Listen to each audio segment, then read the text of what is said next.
kau kupas, kau akan dapat something yang lebih. Filem Roh merupakan filem keluaran Kumaran Pictures arahan Amir Ezwan yang mengisahkan tentang seorang ibu dan dua orang anak lelaki dan perempuan duduk di sebuah rumah di dalam hutan. Pada satu hari diorang didatangi oleh seorang budak perempuan yang kotor badan dia, nampak macam sangat messy semua. Sejak daripada kehadiran budak perempuan tu, berlaku bermacam-macam perkara aneh pada keluarga tiga orang anak beranak ni. Aku tak nak cerita lebih-lebih dia punya jalan cerita sebab aku rasa korang memang kena tengok cerita ni daripada awal sampai habis di panggung wayang. Apa yang aku boleh tekankan di sini adalah apa yang aku nampak menarik dalam filem ni. Perkara pertama yang aku nampak bila aku tonton filem ni adalah dia punya cinematography. Dia satu filem ni dia tak pakai banyak location. Location dia cuma di dalam hutan saja, di dalam hutan dan sebuah rumah kayu, iaitu rumah kepada ibu dan dua orang anak ni. Dan apa yang menariknya adalah filem ni dia bermain dengan sinematografi dan pencahayaan yang sangat cantik, membuatkan kita yang menonton pun terasa terleka dan rasa macam tertarik dengan apa yang diorang paparkan dalam cerita ni.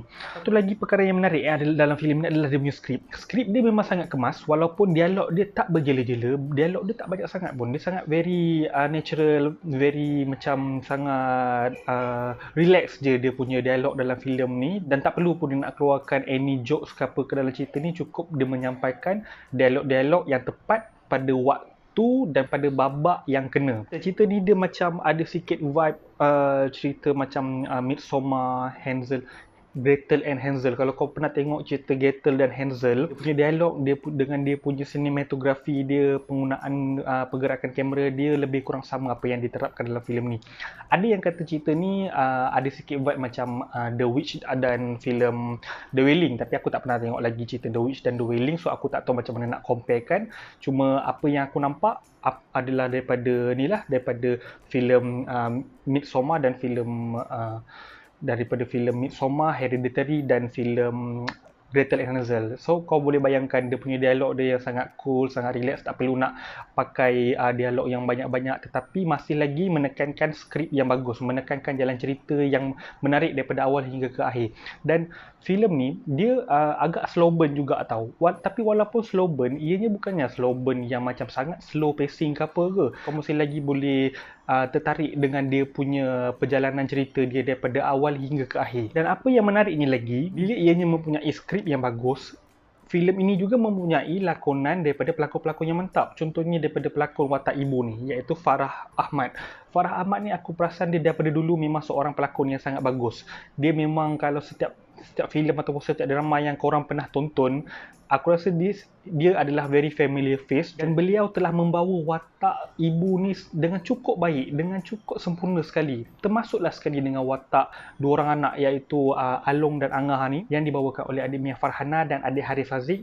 Diorang membawa watak-watak diorang dan pewatakan diorang dengan cukup baik, dan aku puji pengarah Amir Ezwan kerana mampu mengawal pelakon-pelakon ni untuk memberikan persembahan yang bagus di dalam filem ni. Begitu juga watak yang dibawakan oleh Namron, dan watak perempuan tua yang diberi nama Tok dalam cerita ni dibawakan oleh pelakon Jun Lo Jong. So aku baru sedar, aku tadi buat research sikit lah kan, aku baru perasan yang Jun Lo Jong ni adalah isteri kepada Namron, dan diorang baru membawa watak ini dengan cukup dinamik sekali. Dan aku suka bila mereka berdua ni berkongsi babak pada penghujung filem ni. Dan dah tentunya watak yang paling penting dalam filem ini, watak yang kita nampak dalam poster dalam marketing filem ni, iaitu watak budak perempuan tu yang dilakukan oleh adik Puteri Kasih. Dan watak ni dialog dia tak banyak dalam filem ni, tetapi masih lagi memberi kesan yang sangat mendalam dalam filem ini. Okey, apa satu lagi yang aku tertarik tentang filem ni, dia bukan sebuah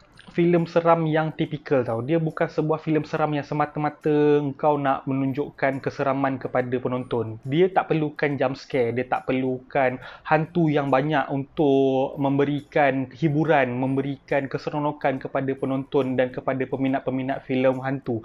Tetapi filem ni pada ending dia, aku tak bagi ini bukan spoiler aku just bagi a bit apa yang aku nampak dalam filem ni adalah dia membawa unsur tanah dan api. Kalau kita perasan, ini ada tips kepada yang kalau nak tengok filem ni, cuba perhatikan daripada awal hingga ke akhir, kita akan nampak dua elemen ni ditekankan dalam filem ni, iaitu elemen api dan elemen tanah. So, kalau kita tengok simbolisme antara tanah dan api ni, apa yang boleh dikaitkan dengan dengan agama Islam adalah berkaitan dengan penciptaan manusia dan iblis. So aku sendiri pun tak berapa expect daripada awal filem ni ianya ingin menekankan isu tentang iblis dan manusia, walaupun pada permulaannya ditunjukkan dengan sepotong ayat daripada Al-Quran tentang kisah iblis yang tidak menerima manusia. Tetapi dia punya penceritaan daripada awal, kita pun tak terjangka dengan apa sebenarnya yang diorang cuba sampaikan. Tetapi secara halus, dalam filem ini dia cuba untuk mengupas isu tu, hinggalah ke akhirnya barulah kita direvealkan, kita ditunjukkan tentang apakah sebenarnya yang ingin disampaikan daripada awal filem ni.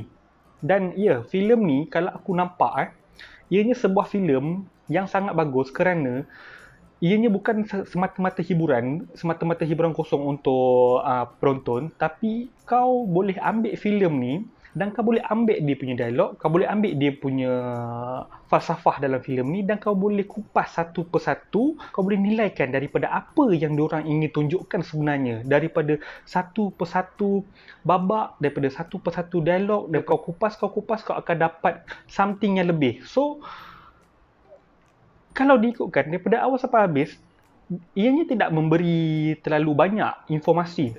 Tapi itulah macam aku cakap, bila kau kupas, sebenarnya banyak benda yang diingin sampaikan dalam filem ni. Dan memang aku tak nafikan lah, filem ni terlalu indah, terlalu cantik untuk kau sekadar layan di dalam handphone ataupun di dalam laptop.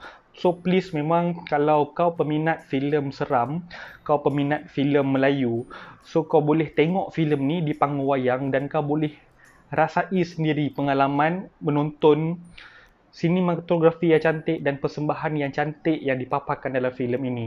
Dan yes, untuk filem ini aku boleh bagi rating 4/5 bintang. Dan ini adalah antara filem Melayu tahun ni yang aku tonton yang sangat bagus. Dan tahniah kepada production Kuman Pictures kerana berjaya menghasilkan filem yang sangat cantik ni. Okay, that's all aku punya review untuk filem Roh.